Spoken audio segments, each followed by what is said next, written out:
It's Easter, Resurrection Day 2021. And today feels to me like a turning point. Never have I longed for spring and particularly for Easter like I have this year. And what a great feeling to be at Hubert Family Farm in a field of spring tulips. I know experts are warning that we're not supposed to get ahead of ourselves and we shouldn't let down our guard too quickly, and I understand we're not supposed to relax prematurely. I also realize that we've learned a lot this year. We've been forced to. For example, this program, Tennessee Valley Church, probably never would have happened had it not been for the pandemic. But it's been a hard year. Healthcare workers have borne the heavy burden of caring for so many dying patients. Teachers have had to teach virtually, and students have had to learn virtually, and parents have had to juggle the responsibilities of their kids, their jobs, and their own parents. Lots of people have lost their jobs. Couples have had to get married with a limited guest list. Grandparents didn't see their grandkids for months.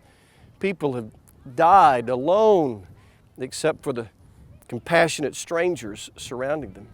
Our nation has been torn apart over violence and partisanship. There's widespread and understandable depression and anxiety. It's been a hard year. But today, we talk about hope. To be a follower of Jesus is to be a person of hope. On Easter of all days, we celebrate hope.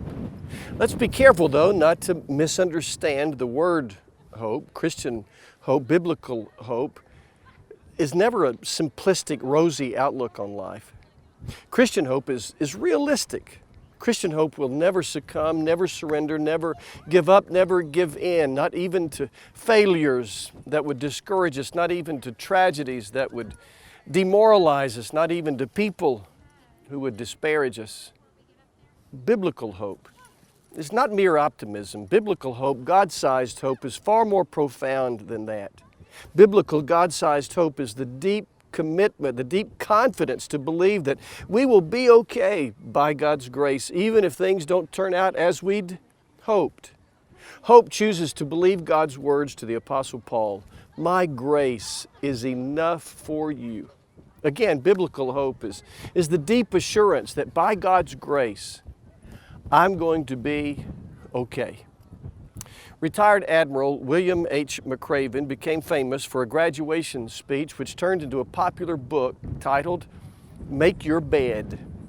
In that book, he tells the story of when an Army Ranger, Adam Bates, stepped on a landmine. Bates was medevaced to a military hospital near Admiral McRaven. The Admiral hurried to the hospital to see him, and he found a young man with tubes extending from his mouth and chest, with burns streaked up his arms and across his face. And in Admiral McRaven's words, the blanket covering his body lay flat on the bed where his legs would normally have been. The soldier, Adam Bates, opened his eyes slightly. "He can't speak right now," a nurse said, "but his mother was deaf and he knows how to sign." The nurse handed Admiral McRaven a sheet of paper with the various sign language symbols on it. The Admiral tried to speak words of comfort, but he struggled for words to communicate hope to a young man who had just lost both his legs. Bates looked up at Admiral McRaven, and the Admiral wrote, "He must have seen pity in my face." Lifting his hand, the young man began to sign. The Admiral followed the sign language symbols on the sheet of paper he was holding. Slowly, painfully, young Ranger Adam Bates signed, "I will be okay." And then he fell back to sleep. That is hope. A year later, Admiral McRaven was at a big event for the Army Rangers, and he saw Ranger Adam Bates. Bates was standing tall on his new prosthetic legs. The Admiral said he heard Bates challenge some other Rangers to a pull-up contest. In Admiral McRaven's words, he was laughing, joking, smiling, and just as he'd promised, he was okay. See, that's hope. That's biblical hope. The choice to believe that one day by God's grace, at the core of who we are, we're going to be okay. Today, with the story of Jesus, whose cold, lifeless body was laid in a borrowed tomb, and then who walked tall and straight out of that tomb on Sunday morning, we again embrace hope, the assurance by God's grace of new joy and new dreams, the assurance of new things to look forward to.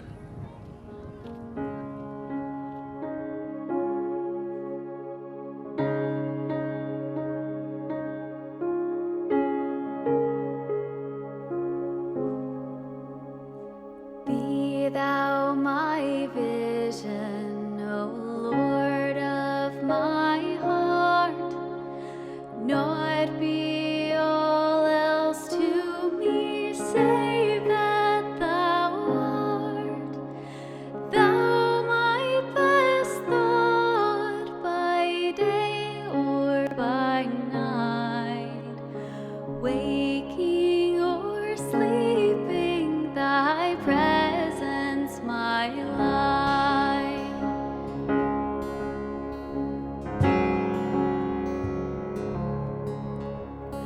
Be thou my wisdom and thou my true word. I ever with thee and thou with me, Lord. Thou my great Father, I thy true Son. Thou in me dwelling, and I with thee one. Riches I heed not, nor man's empty praise. Thou mine inheritance now and always. Thou and thou only, first in my heart. High King of heaven, my treasure thou art. High King of heaven, my victory won. May I reach heaven's joys, O bright heaven's sun. Heart of my own heart, whatever befall, still be my vision, O ruler of all. Heart of my own heart, whatever befall, still be my vision, O ruler of all.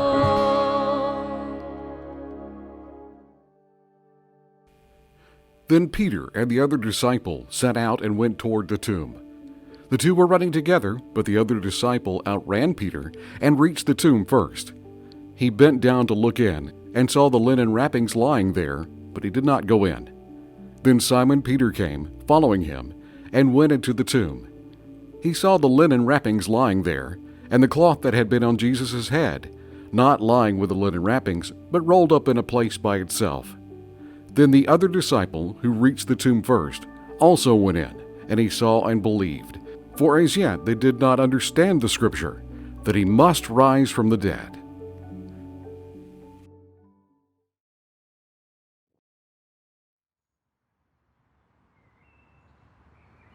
So what better symbol of hope and new beginnings than a field full of flowers? And Seth, you guys have farmed this land for generations. Yes, ma'am. Soybeans, wheat, corn. What made you want to do tulips this year? Yes, ma'am. It's a variety of reasons, and Huntsville's growth is one of them. Kind of trying to diversify, but I guess it all came together. I was sitting on the porch watching my daughter in the yard, and she loves picking anything that resembles a flower. If there's color in it, if it's henbit, if it's a daffodil or a dandelion, it doesn't matter. And I just thought, you know, maybe I could do something like that, bring something like that to, I guess, Madison County or the Huntsville area. And yes, ma'am, I just dug in. And Well, that's and went great. for So it. you could give that same feeling to people who live close by. Yes, ma'am, absolutely. How many people have you had come through here this year? We don't really know, but I would say several thousand. I don't know if you got a good number on that. I would say, this is a total estimate, but between 6,000 and 8,000. Wow. That's, Or more, yeah. Yeah, or a little bit more. Beat your expectations. Oh, Absolutely. absolutely. It tripled we- our Yeah, expectation. we never could have dreamed. Well, Kaylee, what kind of hope do you have for this tulip farm in the future? Oh gosh, so much. So next year we want to hopefully grow and plant some more tulips, more varieties, different varieties. We're gonna have sunflowers in the summer, late July, early August. And then just ultimately I think we want to just open up our farm, you know, all year round. We want to have something going on all year round where people can come and relax and enjoy the farm and, you know, escape the hustle and bustle of work life and regular life. So we want to bring something like that to the community. And you guys Yes, will ma'am. be here Easter. Easter Yes, ma'am. Sunday, Yep, we 12 will. to 5. Yes, Okay. ma'am. Well, thank you both. Yeah, thank you. Thank you. Yes, ma'am. Patty, what led to you coming here today? My granddaughter Cheyenne's on spring break from Fort Payne, Alabama, and she come to pick me up and surprised me with bringing me to a tulip farm because it's my favorite flower. And these are beautiful. There's a lot of colors here I didn't have.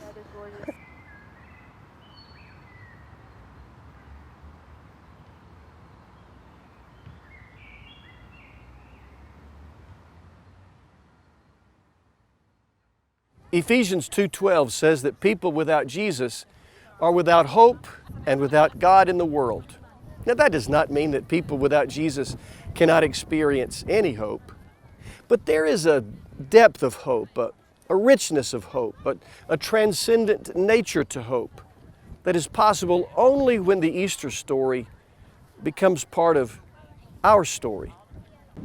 When the story of the empty tomb works its way into the depths of who we are, then the story of that empty tomb becomes like a beacon on a foggy night, like a candle on a dark night, a companion on a lonely night. The story of that empty tomb, when it becomes part of us, it becomes like a fire on a cold night, a guardian angel on a frightening night, a shelter on a stormy night. The story of that empty tomb colors everything for the follower of Jesus. It becomes the prism through which we view the world. Because of the resurrection, in the words of 1 Thessalonians 4:13, we grieve, but not like those who have no hope. During Easter week of 2018, an article appeared in the Wall Street Journal titled "The Easter Effect and How It Changed the World." George Weigel wrote about the explosion of the Christian population during the 250 years after Jesus' life on earth. A tiny group of simple people with no political or economic power grew into a quarter of, or maybe even half of, the population of the Roman Empire by 300 AD. How did that happen? Weitzel, the author of the Wall Street Journal article, said, "I'll tell you what happened to that gaggle of nobodies. It was the Easter effect." He wrote that there is no accounting for the astronomical rise of Christianity without weighing the revolutionary impact of having encountered the risen Lord. Now remember, this is the Wall Street Journal. That resurrection, the resurrection of Jesus, changed the way Jesus' followers viewed the world. They began to view the world through the lens, the prism of hope. Now, after the resurrection, their land was still occupied by oppressive Roman soldiers. Their religious leaders were still pompous and hypocritical. People were still suffering and dying inexplicably and unfairly. Their own lives were in danger. Many of them died as martyrs for their faith in Jesus, but they couldn't escape the fact that they had seen Jesus alive.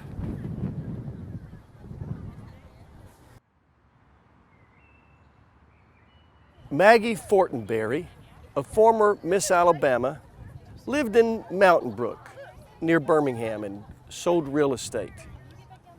But Maggie was terribly unhappy, broken, a woman whose classy exterior masked the pain inside. The taxi driver picked her up early one morning and drove Maggie to the river. She had planned this day perfectly. This was the day she would take her own life, and no one would find her body. Her "to whom it may concern" letter was back on the kitchen counter. The small boat was right where she had left it. Out in the middle of the river, she attached the heavy weights that she'd left in the small boat to her wrists and her ankles, and she miracle glued them. And then she set the little timer she had brought for 20 minutes, and she whiled away the 20 minutes singing, waiting for the glue to dry, singing oldies but goodies. And when the timer went off, she slipped over the side of the boat. She hung on just for a moment and then let go. Her plan worked. The weights pulled her quickly toward the bottom. Her first thought was, well, I did it. The water grew darker and darker as she sank deeper and deeper. And then suddenly, the thought hit her, wait a minute, this is a mistake. She suddenly and desperately wanted to live, to return to the surface and breathe. She flailed around trying to free herself from the weights. She screamed underwater, "Wait, stop." But it was too late. She gasped for breath and felt the ice-cold water rush into her lungs. On the verge of losing consciousness, she suddenly sprang straight up in the bed with her heart pounding, covered in sweat, still screaming, "Wait, stop." She couldn't figure out what was going on. Was this a dream? Was she dead? She reached over to the nightstand and grabbed the remote. She clicked on the TV, and suddenly there was the Good Morning Alabama TV show. The whole thing, from the taxi ride to the weights on her ankles and sinking deeper and deeper, had been a nightmare. She was alive. And ironically, while the day before she couldn't think of a reason to live, now just breathing seemed like such a gift.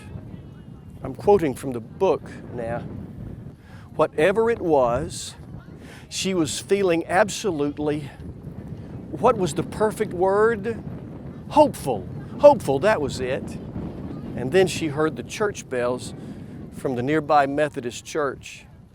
And it dawned on her. It was Sunday. But not just any Sunday, it was Easter Sunday. How could she have forgotten? Could that dream on that night before Easter have been a coincidence, she wondered? She suspected it was not a coincidence that she had awoken from her despair on Easter Sunday. In fact, she thought it was a miracle. That story is actually from Fannie Flagg's novel, I Still Dream About You. But it's one of my favorite Easter stories.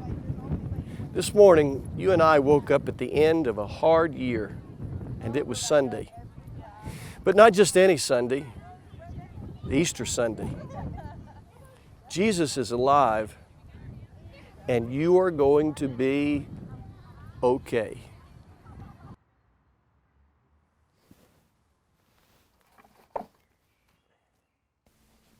Thanks for joining us. Starting today, we're very excited to be offering a digital copy of a new short book Pastor Travis just wrote called Stuff I Wish I'd Learned in Sunday School. Now, whether you've been in church before or not, maybe this is your first time watching and joining us today, this book is filled with things that you might consider to be Bible and faith basics.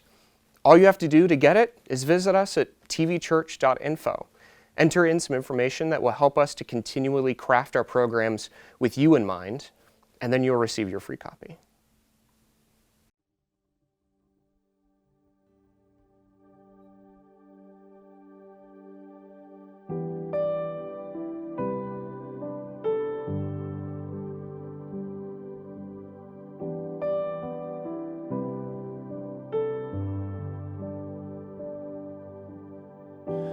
come with no defense. Can't prove my innocence. My only hope remains grace upon grace.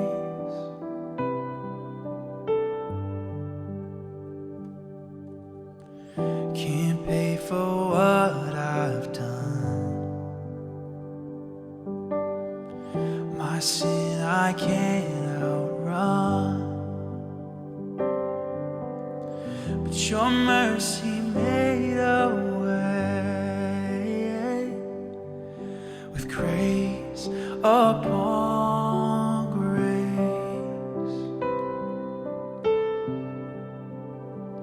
So like an ocean wave crashing over me, come and drown my shame in your mercy's deep. Oh, rid my soul of every guilty stain with grace upon grace. Oh,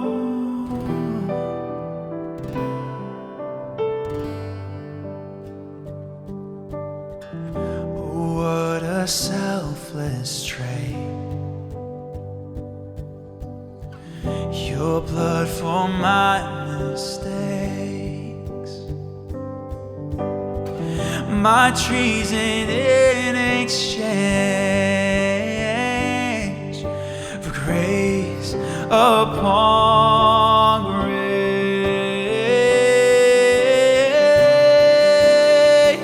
So like an ocean wave crashing over me, come and drown my shame in your mercy's deep. Oh, rid my soul of every guilty stain with grace upon grace.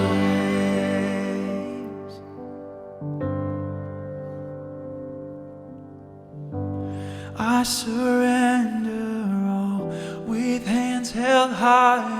I fall. I surrender all. Lord, my heart is yours. Take it and make it pure. Lord, my heart is yours. I surrender all. With hands held high, I fall. I surrender all. Lord, my heart is yours. Take it and make it pure. Lord, my heart is yours. Like an ocean wave crashing over me, come and drown my shame in your mercy's deep. Oh, rid my soul of every guilty stain with grace upon grace. So like an ocean waves crashing over me, come and drown my shame in your mercy's deep. Oh, rid my soul of every guilty stain with grace upon grace, upon grace, upon grace.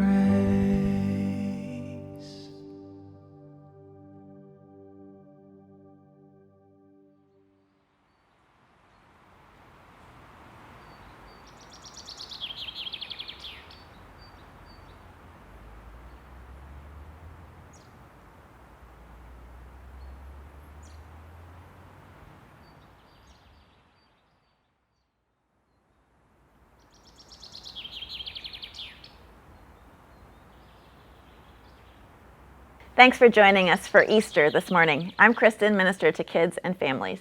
And I'm John, minister to young adults. That would be those in their 20s and 30s, here at First Baptist Huntsville. Now, we'd like to say that we're church at the heart of the city with a heart for the region. Whether you're joining us from Guntersville, Southern Tennessee, or anywhere else in between, we want you to feel like you are a part of our First Baptist family. To find ways you can connect with God and others beyond Sunday mornings or whenever you're watching this, then check out our website at fbchsv.org and check out our Facebook page. Also, starting today, we have a revamped website just for you. Visit us at tvchurch.info to find resources that we hope you'll find helpful. In particular, if you are curious about what it means to be a follower of Jesus, or even if you just want a refresher, then we invite you to go to that page and download a booklet that Travis has written with you in mind. The past few weeks, you've heard us talk about the importance of community. If you're thinking about ways that you can connect with others through this program, whether that means you connect with us physically in downtown Huntsville or you invite friends to watch the program with you, then we would love to hear about it. Contact us at the number on your screen, and we'd love to hear your story, to pray for you, and to help you take the next step. Let's close in this prayer, adapted from our chapter today, John 20. Jesus, you are our Lord and our God. We believe that you are the Christ, the Son of God, and that by believing, we have life in your name. Please continue to bless those who have not seen you and yet have believed in you. And as the Father has sent you, now also send us. Amen.